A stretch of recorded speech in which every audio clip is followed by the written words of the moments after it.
Hello students, good afternoon students. आज हम लोग स्टार्ट कर रहे हैं हमारा next topic investment multiplier and it's work. कि इन्वेस्टमेंट मल्टीप्लायर क्या होता है और इसकी वर्किंग प्रोसेस है जो क्या है। देखो, इन्वेस्टमेंट का तो आप लोगों ने सुना ही होगा। इन्वेस्टमेंट क्या होती है कि किसी भी चीज़ में हम लोग पैसे की इन्वेस्ट करते हैं, मतलब आगे हमें उससे ज़्यादा इनकम हो सके।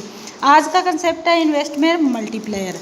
तो सबसे पहले देखते हैं हम इसकी इंट्रोडक्शन क्या है। Concept of multiplier is an important concept of Keynesian theory. जो केन्स की थ्योरी है इनकम, आउटपुट एंड एम्प्लॉयमेंट की, वो हम नेक्स्ट फर्स्ट ईयर में करेंगे। क्या होती है उसके अंदर से ये कंसेप्ट लिया गया है। वो थ्योरी करने से पहले हमें इन्वेस्टमेंट मल्टीप्लायर का कंसेप्ट क्लियर होना चाहिए, ओके। बट हमें ये भी पता होना चाहिए कि ये कंसेप्ट किस में आगे जाकर यूज़ होगा। This concept is related to the change in income as a result of the change in investment. मतलब ये कंसेप्ट इनकम और जो इन्वेस्टमेंट में चेंज है उससे रिलेटेड है। जो मल्टीप्लायर वर्ड है वो कहाँ से लिया गया है? मल्टीप्लाई वर्ड से लिया गया है। मल्टीप्लायर वर्ड किस वर्ड से लिया गया है? Multiplier, okay. अभी देखते हैं हम लोग मल्टीप्लायर का मीनिंग क्या होता है। Meaning and definition of multiplier. Multiplier is the ratio of the change in income to the change in investment. मतलब इन्वेस्टमेंट में चेंज होने की वजह से हमारी इनकम में कितना चेंज हो रहा है। जो चेंज इनकम में हो रहा है उसे क्या बोला जाता है? मल्टीप्लायर। इसका फॉर्मूला क्या है? Multiplier is equal to, multiplier को हम के से डिनोट करते हैं। Multiplier is equal to change in income, जिसे लिखा जाता है change in Y, upon change in investment, जिसे किससे डिनोट किया जाता है? Change in I. आप change in Y upon change in I लिख रहे हो, इसका मीनिंग क्या है? Change in income upon change in investment. That means हमारा के किसके इक्वल हो गया? K is equal to change in Y upon change in I. इसे हम लोग एक डेफिनेशन के थ्रू एग्जाम्पल के थ्रू समझते हैं। एग्जाम्पल क्या है हमारे पास कि हमारे जो इनकम में चेंज हो रहा है वो 800 रुपये का है, जो हमारी इन्वेस्टमेंट में चेंज हो रहा है वो कितने का है? 200 का है। मतलब हमारी जितनी भी इन्वेस्टमेंट थी ना वो पहले से 200 रुपये इंक्रीज़ हुई है चाहे डिक्रीज़ हुई है, मतलब उसमें चेंजेस हुए हैं। उसकी वजह से जो हमारी टोटल इनकम है वो कितनी होगी? 800 की होगी। तो हमारा मल्टीप्लायर क्या आएगा? मल्टीप्लायर का ऊपर फॉर्मूला था, उसमें इसकी वैल्यूज़ पुट करेंगे। के इज इक्वल टू क्या है? Change in Y. Change in Y कितना है? 800। और चेंज इन आई कितना है? 200। दोनों को डिवाइड करने के बाद के कितना आ गया? 4। यानी कि ये क्या किसको डिनोट करता है कि हमारी जितनी इन्वेस्टमेंट बढ़ी है, यानी कि 200 रुपये की इन्वेस्टमेंट बढ़ी है, उससे 4 गुना ज़्यादा हमारी इनकम बढ़ गई है। जो ये होता है ना मल्टीप्लायर, जिसे हिंदी में गुणांक बोला जाता है, ये क्या शो करता है कि इन्वेस्टमेंट में इंक्रीज़ होने की वजह से हमारी जो इनकम है उसमें कितना इंक्रीज़ हुआ है, ओके। आगे हमारे पास है मल्टीप्लायर की डेफिनेशन अकॉर्डिंग टू डिलॉर्ड। मतलब आप लोग डेफिनेशन करनी है किससे भी इकोनॉमिक्स की कर सकते हो, ज़रूरी नहीं है जो मैंने लिखी है बुक में, इसके अलावा 1-2 एक्स्ट्रा डेफिनेशन दी है तो आप वो भी लिख सकते हो जो आपको इजी लगे। पर डेफिनेशन का ये मीनिंग है इकोनॉमिक्स में डिटो जो वर्ड उसने लिखे हैं आपने वो ही करने हैं, चाहे रेट ऑफ क्वेश्चन करो चाहे किसी तरह से, अपने अकॉर्डिंग कोई भी वर्ड उसमें ऐड डाउन नहीं करना है, ओके। उसने क्या बोला है? Investment multiplier is the ratio of increase of income to given increase in investment. कि जितना हमारी इन्वेस्टमेंट में इंक्रीज हो रहा है उसकी वजह से जो हमारी इनकम में इंक्रीज हो रहा है उसे क्या बोला जाता है? Investment multiplier. ओनली मल्टीप्लायर लिखा हुआ है या इन्वेस्टमेंट मल्टीप्लायर लिखा हुआ है, दोनों का मीनिंग यही है। अभी वो मल्टीप्लायर के बारे में हमसे पूछ रहा है, ओके। आगे हमारे पास relationship between the multiplier and marginal propensity to consume. हमने पिछले चैप्टर में किया था मार्जिनल प्रोपेंसिटी टू कंज्यूम और सेविंग की क्या होती है। अभी देखते हैं उनका जो रिलेशन है वो मल्टीप्लायर के साथ कैसा होता है। इन द वर्ड ऑफ कोहीरा, the value of the multiplier is the fact determined by the marginal propensity to consume. कि उन्होंने क्या बोला है कि जो मल्टीप्लायर की वैल्यू है, जो वर्ड है वो कहाँ से डिटरमाइंड हो रहा है? मार्जिनल प्रोपेंसिटी टू कंज्यूम की। उन्होंने क्या बोला है कि जो मार्जिनल प्रोपेंसिटी टू कंज्यूम है और जो मल्टीप्लायर है ना उसका डायरेक्ट रिलेशन होता है।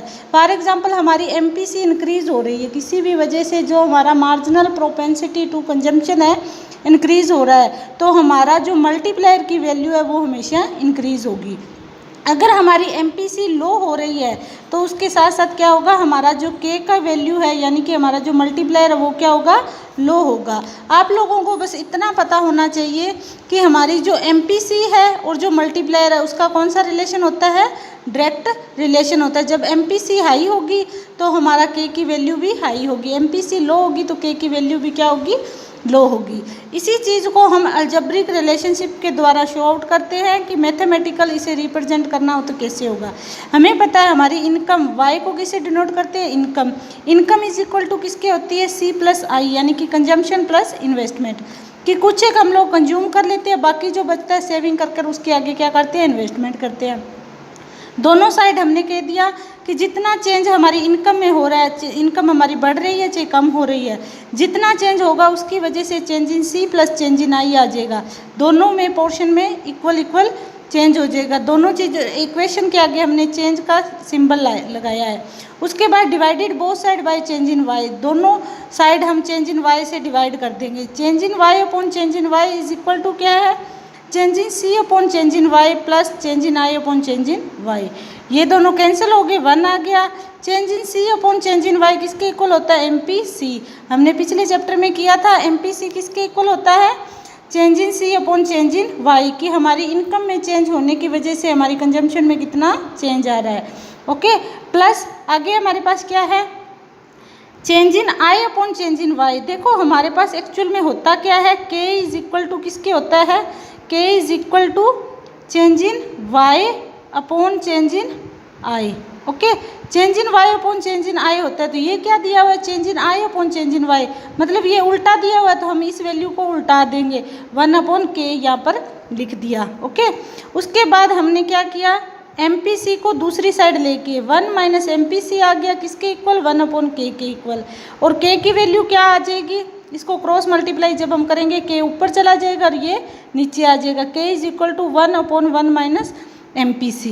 ओके, तो K इज इक्वल टू हमारे पास क्या आ गया, 1 अपॉन MPS, बिकॉज हमें पता है MPC plus MPS is equal to किसके होता है, 1 के। MPC, ओके, समझ लग गया ना, MPC plus MPS is equal to किसके होता है, 1 के।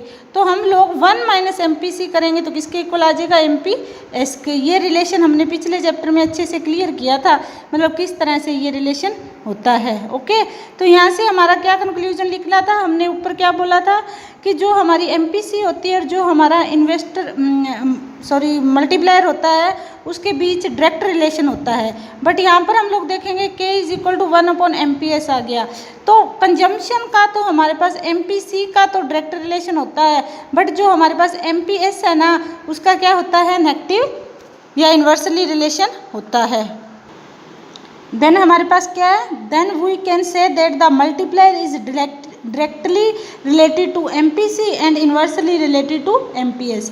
हमारे पास क्या कंक्लूजन आया है कि जो मार्जिनल प्रोपेंसिटी टू कंज्यूम होती है, मार्जिनल प्रोपेंसिटी टू कंज्यूम होती है, उसके साथ हमारा कौन सा रिलेशन होता है, डायरेक्ट रिलेशन होता है। जो मार्जिनल प्रोपेंसिटी टू सेविंग होती है उसके साथ इन्वर्सनली यानी कि उल्टा रिलेशन होता है। अगर हमारी MPS बढ़ रही है तो हमारा K का मूल्य लो होगा, और MPS कम हो रही है तो उसका मूल्य है, वैल्यू है जो हाई होगी। ओके, तो नेक्स्ट वीडियो में हम लोग देखते हैं कि किस तरह से इसकी जो वैल्यूज़ है वो निकल कर आती है। हमें एक चीज़ की वैल्यू दी हुई होती है तो उसके बाद आगे किस तरह से आएगी। और इसके साथ आपने ये ध्यान रखना है कि अपनी बुक में से अच्छे से अपने नोट्स बनाने और डीप में थोड़े नोट्स बनाने हैं, शॉर्ट फॉर्म में नहीं लिखना है। ओके।